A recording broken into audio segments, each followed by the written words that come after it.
کریں گے گنہگار کہاں ہیں اور پروانے بخشش لیے ڈھونڈیں گے فرشتے، اولاد پیغمبر کے وفادار کہاں ہیں؟ پروانے بخشش لیے ڈھونڈیں گے فرشتے، اولاد پیغمبر کے وفادار کہاں ہیں؟ شاید کبھی کبھار ہزاروں میں ایسی شادی اور ایسے نکاح کی تقریب دیکھنے کو میسر آتی ہے، عالم دین کو اتنے وقت کے لیے استعمال کیا جاتا ہے کہ یہ نکاحوں میں سنتی حضرت اب آپ کا کام ختم چلے گئے، مگر دولہے سے زیادہ شاندار استقبال اولاد مصطفیٰ کا کرنا یہ کسی کے نصیب کی بات ہے۔ اور میں یقین کے ساتھ کہتا ہوں آج بھی اس اسٹیج پر بھی بھائی رضوان صاحب کا حکم ہوا میں حاضر ہوں، مگر اس دولہے کی تعریف بعد میں اس دولہے کی تعریف جس کے صدقے میں ہم دولہا بنتے ہیں، سب سے اولا و اعلیٰ ہمارا نبی، سب سے بالا و اعلیٰ ہمارا نبی، اپنے مولا کا پیارا ہمارا نبی، دونوں عالم کا دولہا ہمارا نبی۔ تو اس نبی کے صدقے میں حدیث قدسی ہے لولاک لما خلقت الافلاک والارضین، اے میرے حبیب اگر تجھے تیرا وجود مقصد نہ ہوتا تو میں زمین اور آسمان کو بھی پیدا نہ کرتا، لولاک لما اظہرت ربوبیتی، اگر تیرا وجود مقصد نہ ہوتا میں اپنے رب ہونے کا اعلان بھی نہیں کرتا کہ میں رب ہوں۔ تو ہم کیوں نہ کہیں وہی رب ہے جس نے تجھ کو ہمتن کرم بنایا، ہمیں بھیک مانگنے کو تیرا آستا بتایا، یہی بولے سدرا والے چمنے جہاں کے ڈالے سبھی میں نے چھان ڈالے، تیرے پائے کا نہ پایا، تجھے یک نے یک بنایا، تجھے حمد ہے خدایا، وہی رب ہے جس نے تجھ کو ہمتن کرم بنایا۔ اتنا اچھا سسٹم، اتنا اچھا نظام، یہ اہل ڈومریا گنج اور یہاں جتنے رشتہ دار ناطے دار بیٹھے ہیں سب کے لیے دعوت فکر ہے کہ ہم ان مواقع پر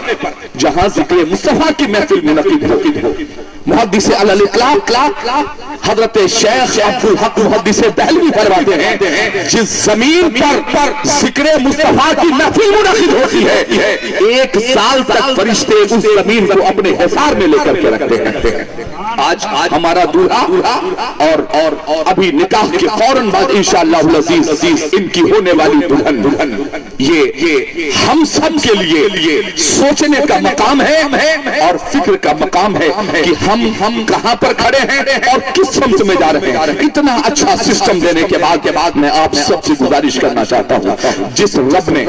ہمیں فری میں آکسیجن فراہم کیا ہے، جس نے ہمیں یہ جسم فراہم کیا ہے، جس نے 1 گھنٹے کسی ہاسپٹل میں چلے جاؤ کئی لاکھ روپے ڈاکٹر آپ سے لے لے گا، فری میں آپ کی دھڑکنوں کو، آپ کے دل و دماغ کو، آپ کے انسانی اجسام کو بالکل ٹائملی چلانے والا پروردگار، کیا ہم ان مواقع پر اپنے رب کو بھول جائیں گے؟ اللہ فرماتا ہے وَإِن تَعُدُّوا نِعْمَةَ اللَّهِ لَا تُحْصُوهَا، اگر تم سب مل کر اللہ کی نعمتوں کو شمار کرنا چاہو تو شمار نہیں کر سکتے، یہ اللہ کا فضل ہے۔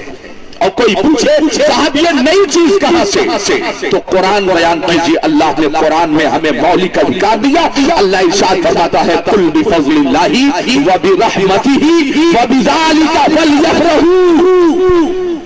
مصطفیٰ اعلان کر دیجئے جب تم پر اللہ کا فضل اور اس کی رحمتوں کا نزول ہو تو تم خوشیوں کا اظہار کرو۔ اب خوشیوں کے اظہار میں لوگ کہتے ہیں عبادت ہونی چاہیے،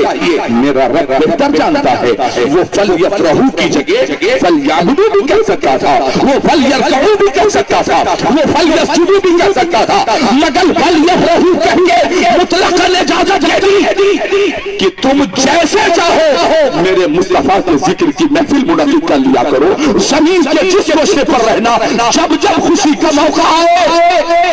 تو اپنی تعریف نہ کرنا۔ کسی نے مصطفیٰ کریم کو مصر سے دیکھا تو اس نے کہا بلغ العلا بکمالہ کشف الشجاع بجمالہ حسنت جمیع خصالہ،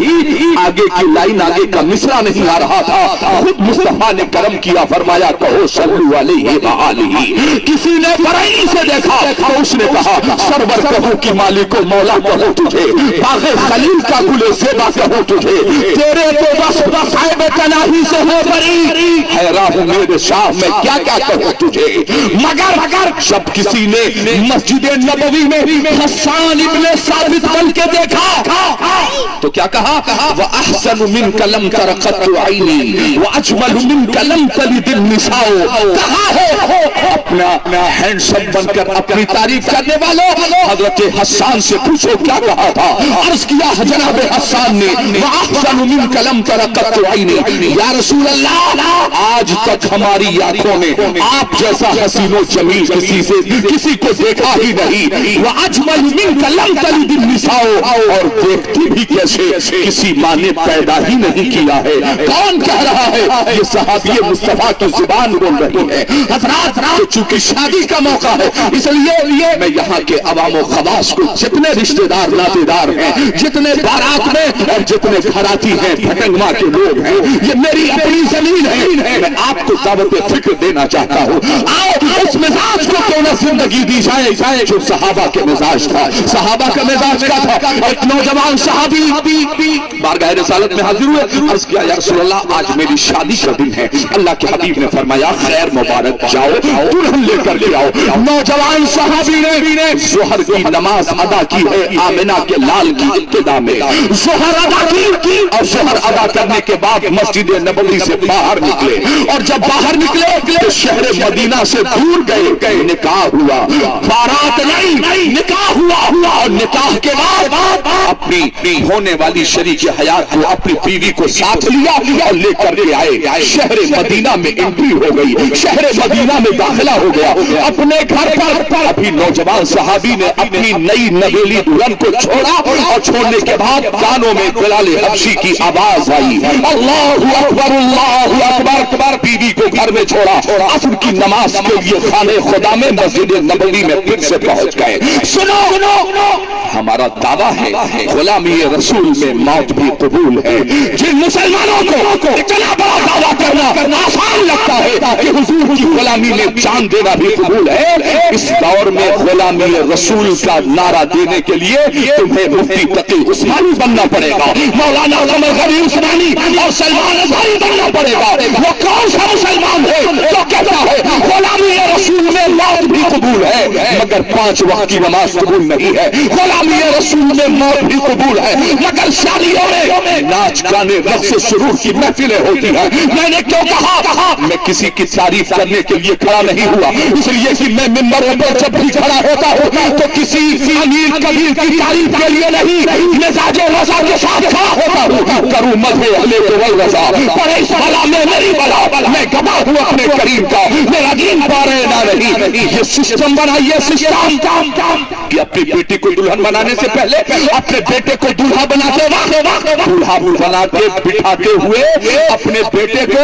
تو ہم کوئی فالتو کام نہیں کریں گے، ہم سب مل کر اجتماعی طور پر اپنے آقا پر درود و سلام کریں گے۔ اور یار جس بیٹے کو درود و سلام کی چھاؤں میں دلہا بنا دیا، جس بیٹی کو آپ نے سیدہ کی کلیزہ کو اگر آپ نے درود و سلام کی چھاؤں میں دلہن بنا دیا، خدا کی قسم زندگی اور بندگی دونوں کامیاب ہو جائے گی۔ یار ان کی نسلوں سے پیدا ہونے والی اولادیں، یہ میرا دعویٰ ہے کہ درود و سلام کی چھاؤں میں دلہا دلہن بننے والوں کی اولادیں انشاءاللہ وہ غریب نواز تو نہیں بنے گی مگر غلام غریب نواز ضرور بنے گی، وہ غوث اعظم تو نہیں بنے گی مگر غلامان غوث اعظم ضرور بن سکتی ہے۔ حضرات کو بڑی تیزی کے ساتھ میں اپنی گفتگو مکمل کرتا ہوں۔ نوجوان صحابی نے عصر کی اذان سنی، پھر مسجد نبی شریف میں پہنچ گئے، اور مسجد نبی شریف میں پہنچے، عصر کی نماز امام الانبیاء کی ابتدا میں پڑھی، اور نماز پڑھنے کے بعد حضور پاک نے چہرہ پاک کو صحابہ کی جانب پھیرا، مغرب کا وقت ہو گیا، کفر شریف کا سلسلہ دراز ہو چکا تھا، اللہ کے حبیب نے مغرب کی نماز پڑھائی، پھر صحابہ کی جانب متوجہ ہو گئے، عشاء کا وقت ہو گیا، اللہ کے حبیب نے پھر عشاء کی نماز پڑھائی، اور عشاء کی نماز کے بعد پورے الگ الگ ممالک اور صوبہ جات سے آئے ہوئے تمامی مہمانوں اور آنے والے لوگوں سے کفر شریف کا سلسلہ آگے بڑھ گیا، دراز ہو گیا۔ حضرات صحابہ کو اتنی بھی خبر نہ ہوئی کہ رات آدھے سے زیادہ گزر گئی ہے. یار جس نے رخ مصطفیٰ کی زیارت کر لی ہو, جس نے مصطفیٰ کریم کے حسین چہرے وضحا کا دیدار کر لیا ہو, تو یاد رکھنا پھر وہ دنیا کی کسی حسیناؤں کی طرف نہیں دیکھتا, دنیا کے کسی خوبصورت انسان کی طرف نہیں دیکھتا. تاریخ بتاتی ہے کہ نوجوان صحابی جس کی شادی ہوئی تھی آج رات آدھے سے زیادہ گزر گئی, آدھے سے زیادہ. اللہ کے حبیب نے دیکھا, کہا یار تہجد کا وقت ہو رہا.